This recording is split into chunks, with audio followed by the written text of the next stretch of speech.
Asia কাপের সবথেকে সফলতম দল হচ্ছে ভারতীয় দল। কারণ এশিয়া কাপের ইতিমধ্যে 16টি সিজন শেষ হয়েছে এবং এই 16টি সিজনের মধ্যে 8বার চ্যাম্পিয়ন হয়েছে ভারতীয় দল। তার মানে বুঝতে পারছেন কতটা শক্তিশালী দল এশিয়া কাপে ভারতীয় দল। এবং ভারতীয় ক্রিকেট ভক্তরা ইতিমধ্যে একটি আলোচনা করছে এবং একটি প্রশ্ন তুলছে যে ভারতীয় দলের প্রথম একাদশ কীরকম হতে চলেছে এশিয়া কাপে। এই নিয়ে কিন্তু খুবই আলোচনা হচ্ছে এবং ভারতীয় দলের যারা নির্বাচক, যারা টিম সিলেকশন, তারা কিন্তু ভেবে উঠতে পারছে না যে কাদেরকে রেখে কাদেরকে আমরা টিমে সুযোগ দেব। কারণ ভারতীয় দলের গুরুত্বপূর্ণ প্লেয়ার অনেকই আছে। 3টে স্কোয়াড করলেও, 3টে একাদশ সাজালেও তবুও ওই 3টি একাদশ কিন্তু এশিয়া কাপের চ্যাম্পিয়ন হওয়ার শক্তি রাখে। তার মানে বুঝতে পারছেন কতটা গুরুত্বপূর্ণ প্লেয়ার আছে এবং টিম সিলেকশনটা খুবই টেনশনের মধ্যে পড়ে যায় যে কাদেরকে রেখে কাদেরকে বাদ দেব।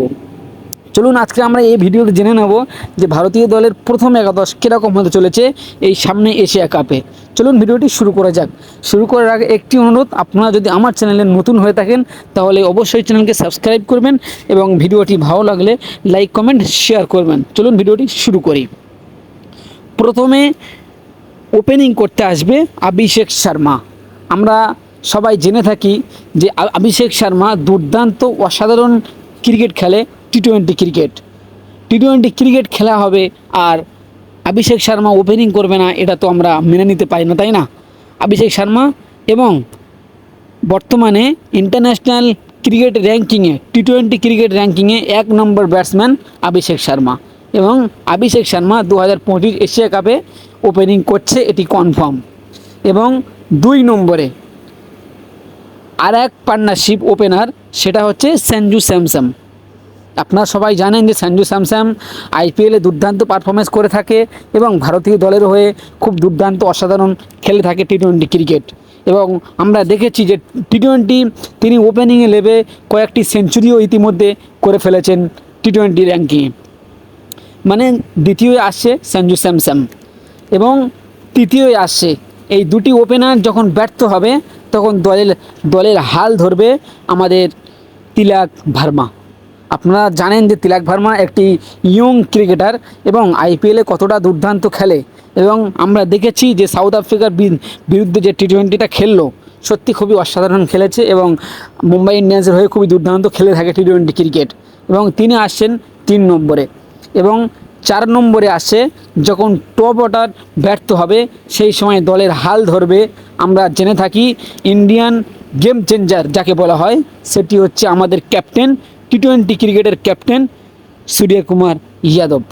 সূর্যকুমার যাদবকে আমরা 4 নম্বরে দেখব এশিয়া কাপে। তিনি মুহূর্তের মধ্যে 10-12 বল যদি খেলে ফেলে তিনি কিন্তু ম্যাচের মুড ঘুরিয়ে দিতে পারে, এরকম একটা ব্যাটার তিনি। এবং 5 নম্বরে আমরা দেখতে চলেছি শ্রেয়াস আইয়ারকে। আমরা সবাই জেনে থাকি শ্রেয়াস আইয়ার খুবই দুর্দান্ত, খুবই অসাধারণ খেলে থাকে আইপিএল এবং 2025 আইপিএলে নিজে ক্যাপ্টেন্সি করে পাঞ্জাব কিংসকে ফাইনালে তুলেছেন এবং দুর্দান্ত ব্যাটিংও করেছেন। আমরা সবাই জানি যে টি-টোয়েন্টি ক্রিকেট ভালোই খেলে তিনি এবং তিনি খেলছেন 5 নম্বরে। তিনি ফিনিশিংও করতে পারে এবং দলের বিপদে তিনি হালও ধরতে পারে।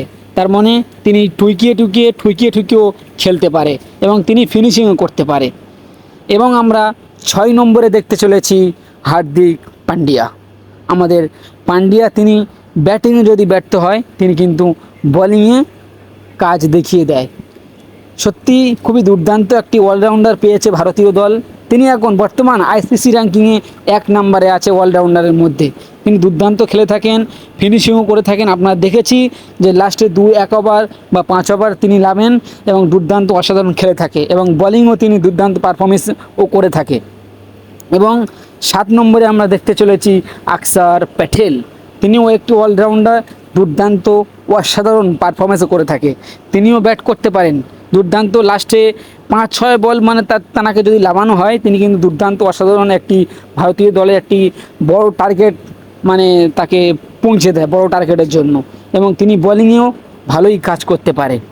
এবং 8 নম্বরে আমরা দেখতে চলেছি জসপ্রীত বুমরাহ।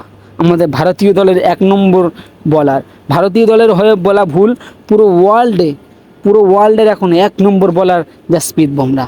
সত্যি তিনি মুহূর্তের মধ্যে কিন্তু খেলা ঘুরিয়ে দিতে পারে, এরকম একটা বলার তিনি। এবং তিনি থাকছেন 8 নম্বরে। 9 নম্বরে থাকছেন আর্শদীপ সিং। খুবই দুর্দান্ত অসাধারণ বোলিং করে থাকে টি-20 ক্রিকেটে। আমরা দেখেছি যে টি-20 বিশ্বকাপে তিনি একটি বড় অবদান রেখেছিলেন এবং তার সাথে সাথে তিনি ভালোই বল করেছিলেন, ভালোই বলে উইকেটও নিতে পারে। তিনি পাওয়ার প্লের মধ্যে খুবই দুর্দান্ত এবং অসাধারণ বোলিং হয়ে ওঠে। এবং 10 নম্বরে আমরা দেখতে চলেছি কুলদীপ যাদব, যাকে আমাদের বলা হয়, আমাদের ভারতীয় ভক্তরা যাকে বলে চাইনা বলার। তিনি দুর্দান্ত অসাধারণ বোলিং করে থাকে এবং মুহূর্তের মধ্যে গেম চেঞ্জার হয়ে উঠতে পারেন তিনি। আমরা সবাই দেখেছি তার বোলিং কতটা দুর্দান্ত বোলিং করে থাকে তিনি। এবং লাস্ট 11 নম্বরে খেলছেন বরুণ চক্রবর্তী। আমরা দেখেছি যে বরুণ চক্রবর্তী কতটা দুর্দান্ত অসাধারণ বোলিং করে থাকে দুবাইয়ের মাঠের পিচে। আমরা চ্যাম্পিয়ন্স ট্রফিতে দেখেছি তিনি কত দুর্দান্ত অসাধারণ বোলিং করেছে এবং তিনি খেলছেন 11 নম্বরে। অসাধারণ বোলিং করে থাকে বরুণ চক্রবর্তী। তিনিও একটি গেম চেঞ্জার হয়ে উঠতে পারেন, মানে দলের যে কোনো বিপদে তিনি গেম চেঞ্জার হয়ে উঠতে পারেন বরুণ চক্রবর্তী। এই ছিল আজকে এশিয়া কাপের প্রথম একাদশ। এই একাদশটা আপনাদের কীরকম লাগলো অবশ্যই কমেন্ট বক্সে জানিয়ে যাবেন।